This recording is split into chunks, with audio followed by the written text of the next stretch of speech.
Luke chapter 6. One Sabbath Jesus was going through the grain fields, and his disciples began to pick some heads of grain, rub them in their hands, and eat the kernels. Some of the Pharisees asked, "Why are you doing what is unlawful on the Sabbath?"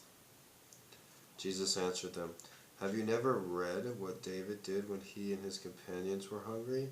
He entered the house of God, and taking the consecrated bread, he ate what is lawful only for priests to eat, and he also gave some to his companions. Then Jesus said to them, 'The Son of Man is Lord of the Sabbath.' On another Sabbath he went into the synagogue and was teaching, and a man was there whose right hand was shriveled. The Pharisees and the teachers of the law were looking for a reason to accuse Jesus, so they watched him closely to see if he would heal on the Sabbath. But Jesus knew what they were thinking and said to the man with the shriveled hand, 'Get up and stand in front of everyone.' So he got up and stood there. Then Jesus said to them, 'I ask you, which is lawful on the Sabbath, to do good or do evil, to save life or to destroy it?' He looked around at them all, then said to the man, 'Stretch out your hand.' He did so, and his hand was completely restored. But they were furious and began to discuss with one another what they might do to Jesus." The 12 Apostles. One of those days Jesus went out into the hills to pray, and spent the night praying to God.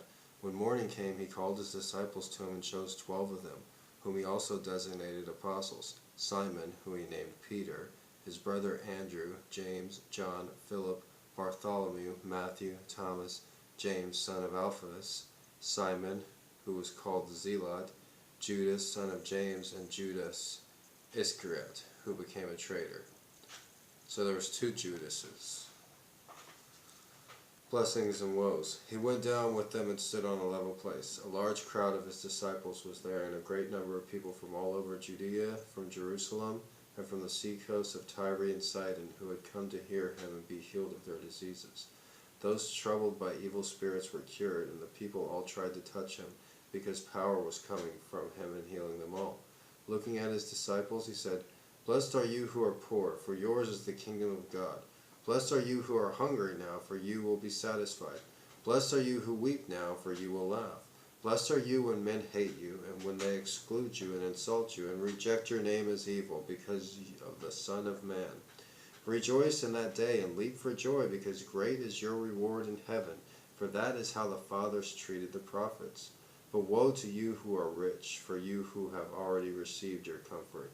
Woe to you who are all well fed now, for you will go hungry. Woe to you who laugh now, for you will mourn and weep. Woe to you when all men speak well of you, for that is how their fathers treated the false prophets." That says a lot for like the elderly, non-religious people on earth that are not concerned about the afterlife, and they're like in their 70s and 80s and just trying to gain as much money as they can, as much money. Just gotta get that money, gotta be the money. Like 2 billion's not enough, 3 billion's not enough, 20 billion's not enough, or 1 million's not enough, 2 million's not enough, 20 million's not enough, million, billion, doesn't matter.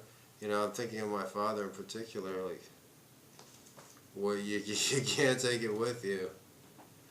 Love for enemies. But I tell you, but also, I was thinking about my father in the verse, bad fruit only makes bad fruit, and good fruit makes only good fruit. So what?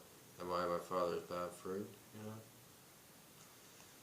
Love for enemies. But I tell you who hear me, love your enemies, do good to those who hate you, bless those who curse you, pray for those who mistreat you. If someone strikes you on one cheek, turn to him the other. Also, if someone takes your cloak, do not stop him from taking your tunic.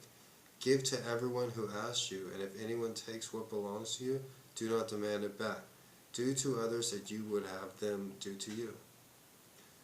If you love those who love you, what credit is that to you? Even sinners love those who love them. And if you do good to those who are good to you, what credit is that to you? Even sinners do that. And if you lend to those from whom you expect repayment, what credit is that to you? Even sinners lend to sinners, expecting to be repaid in full. But love your enemies, do good to them, and lend to them without expecting to get anything back. Then your reward will be great, and you will be sons of the Most High, because He is kind to the ungrateful. He is kind to the ungrateful and wicked. Be merciful, just as your Father is merciful. Judging others. Do not judge, and you will not be judged. Do not condemn, and you will not be condemned. Forgive, and you will be forgiven. Give, and it will be given to you. A good measure, pressed down, shaken together, and running over, will be poured into your lap. For with the measure you use, it will be measured to you. He also told them this parable. Can a blind man lead a blind man? Will they not both fall into a pit? A student is not above his teacher, but everyone who is fully trained will be like his teacher. Why do you look at the speck of sawdust in your brother's eye and pay no attention to the plank in your own eye? How can you say to your brother, Brother, let me take that speck out of your eye, when you yourself fail to see the plank in your own eye? You hypocrite! First take the plank out of your own eye, and then you will see clearly to remove the speck from your brother's eye. A tree and its fruit. No good tree bears bad fruit, nor does a bad tree bear good fruit. Each tree is recognized by its own fruit. People do not pick figs from thorn bushes or grapes from briars. The good man brings good things out of the good stored up in his heart, and the evil man brings evil things out of the evil stored up in his heart. For out of the overflow of his heart his mouth speaks. One thing, I guess, my mother was a very good Christian, a good person in general, and she would say about my father, like, he's not all evil.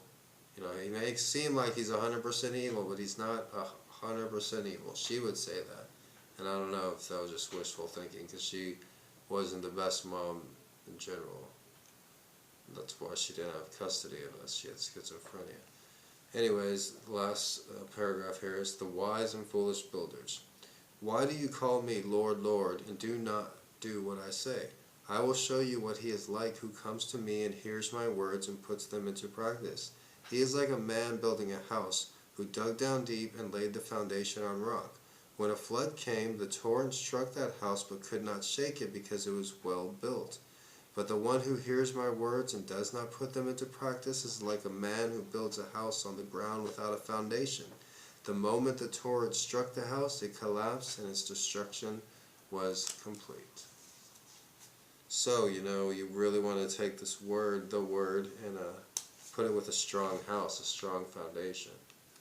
And I can see, since I was such a different man 10 years ago in my 20s, and 20 years ago in my teens, I was a very different person.